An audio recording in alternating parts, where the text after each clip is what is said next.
into that press conference? Yesterday afternoon, Twinsburg Fire Department responded to a smell of gas in the neighborhood. Upon their arrival, this was about 3:20 in the afternoon. When they arrived, they did smell the gas, called the gas company, and then backed away. Upon the arrival of the gas company, they were having a conversation. In that short amount of time, the house that you saw over there ignited and blew up through the intersection of these three streets. Fire, of course, in the main house, and then it extended out to either side. Debris, as you can see, is scattered through the neighborhood.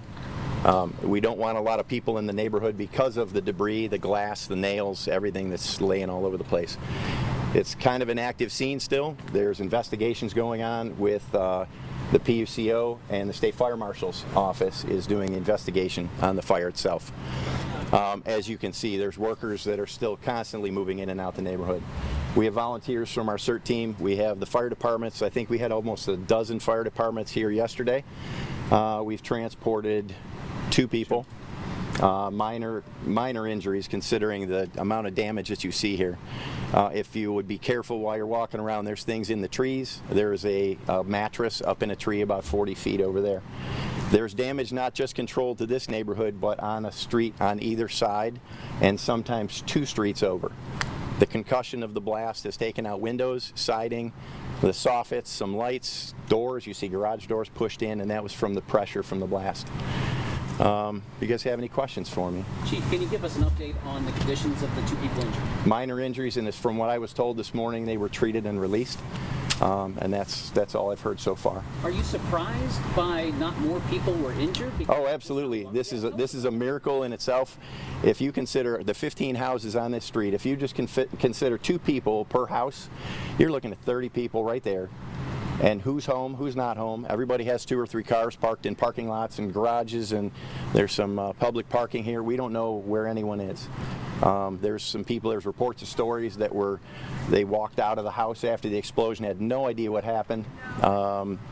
We were told a story of a gentleman that got blown out of his chair, and he got up and walked outside, and he walked down the street while we were evacuating.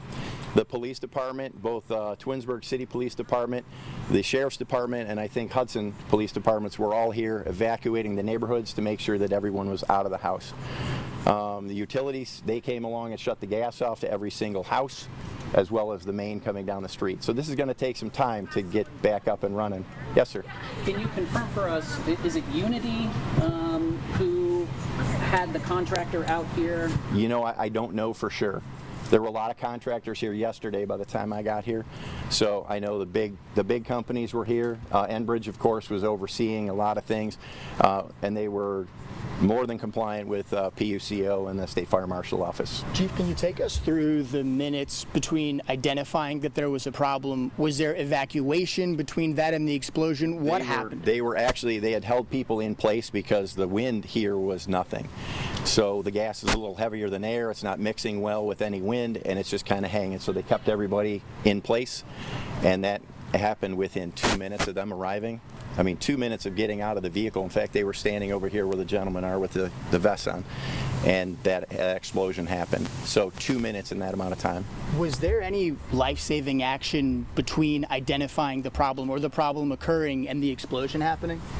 Not that I'm aware of. There was no notice about that. So it just needed to find an ignition source and have the oxygen level to be just perfect, and away it went. Chief, was protocol followed in this particular case? For which protocol? For the gas leak and then how it was handled? Absolutely. So they identified it. They isolated the area, and Enbridge, like I said, was here right away with their supervisor, identified the situation, and then it exploded. Do you know what sparked? No, have no idea. It could be anything from, big things. It could be a light switch.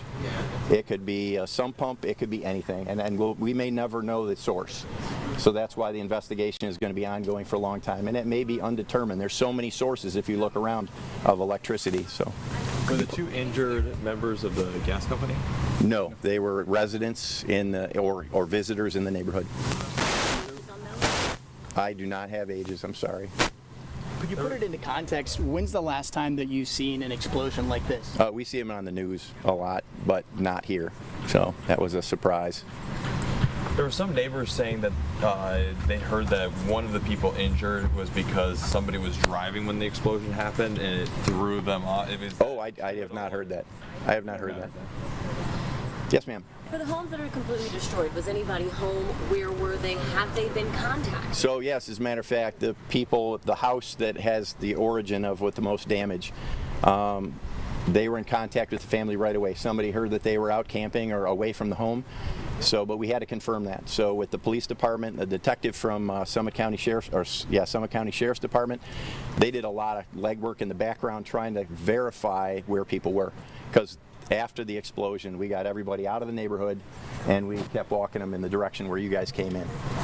I believe it was said yesterday that 811 had been called prior to them digging. Has that been confirmed? I don't know that for sure, but I see a lot of flags and I see paint all over the place in the neighborhood.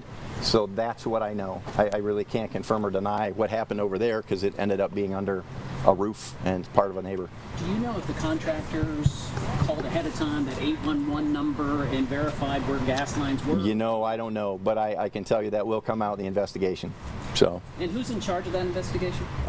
PUCO and the State Fire Marshal's office. So they are all working together. Yes, ma'am. So for the 1, 2, 3, nobody was home. Nobody was, well, the one to the right. There was someone home to the house on the right.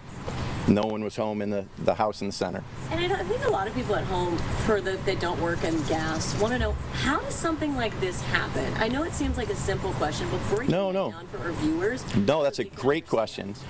Gas coming down the main, coming into this, it's like a lollipop here.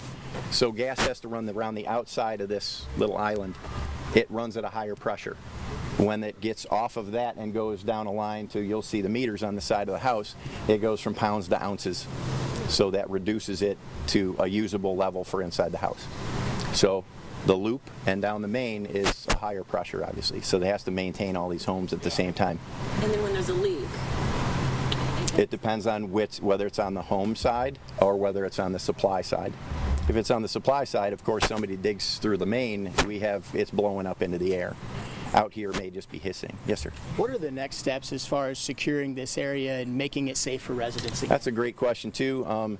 So we're working with all the utilities to make sure that these things are taken care of one at a time. We had to shut power off to the area. We had to shut gas off to the area. Those things have to be taken care of on a house by house, case by case instance. So we'll have people in here for several days. In this area, the cleanup, we have to get insurance companies in because they want to know what the blast radius was. They want to know what kind of damage was on the neighboring streets, the houses. As you look, I saw your camera zooming around the neighborhood. There's damage to almost all 15 homes just here. It could be something small, like up there's a vent up here that's missing, but then other places have the whole garage door blown out into the grass here. So those were not moved by machines. So that's going to take some time for all of them to work through that. Yes, sir. Do you know of any other problems with this particular company or anything related to their working in the past? No, actually I don't. There's a lot of, both in the city and the township, there's a lot of construction going on at all times. So, and I know their inspectors, they have inspectors for their own business, but then we have county inspectors down here in the township, we have city inspectors in the city, and they all work very well together. So I can only assume the permits were pulled properly and the companies are vetted properly. So that's what I know so far. Yes, ma'am. I think the question here is also, what does accountability look like? If there is accountability, at the end of the day, 3 houses are destroyed, 15 houses are affected, many people are displaced. Sure. How do we ensure that wherever that mistake was, it's held accountable and ensure it doesn't happen again? So a lot of those things are put in place from this investigation, though. It's going to be a very thick investigation, obviously. And then there'll be, that investigation will go further into whatever contractors were used or subcontractors or to find out exactly what happened. Any timeline on an investigation? Never. It's always under investigation, and the cause right now is undetermined. I know that's not what you guys want to hear, but undetermined at this point. You think weeks, months? It's hard to say. State Fire Marshal, they do a very thorough job, and it can be up to a month or longer depending on the assessment of the damage area. And Chief, can you Yes, sir. confirm, was it first like a big explosion and then subsequent explosions around? Or From what I'm told, there was one explosion, and it was originating from that house in that area between those two. And then it came across the street. Our crew, our engine crew, was sitting up the street waiting for orders. They had, they were going to come in, but they have the gas company here. So they pulled in right where you were all standing, and they started fighting the fire right away.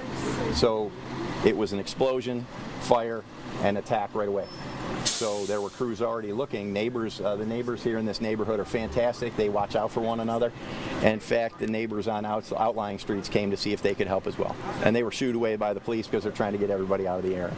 I know you mentioned in the statement, Yes, sir. a lot of people want to come look at this. Yeah. What's the message to other areas? Stay away. So we've had some people try to jump fences and kind of sneak through the backyards. There is no reason to be here. There's plenty of drone footage out there. You guys are providing great camera footage today, and thank you for being where we got you. It's safe for now, so we want to make sure you guys are getting the information you need. But the encouragement is stay away. They don't need to be here. Where can residents reach out? Questions, need help? A lot of people are displaced. Obviously, you see Red Cross is here. Yeah, so Red Cross has been a good resource especially for long-term stay. Insurance companies are great. A lot of these places, you'll see places that are boarded up. They were taken care of last night by their insurance companies. They just said go ahead and board it up, and we'll put you up for the night in a hotel. And they've worked through Red Cross that way too. Last night we had our CERT members were escorting families up here so that we could maintain their safety and accountability up here, so that people aren't wandering in and out of homes. The Sheriff's Department, Summit County Sheriff's Department, was up here last night into this morning, making sure the scene remains safe. So, thank you, Chief. Yeah. What else can I do for you? No more questions? An estimate of how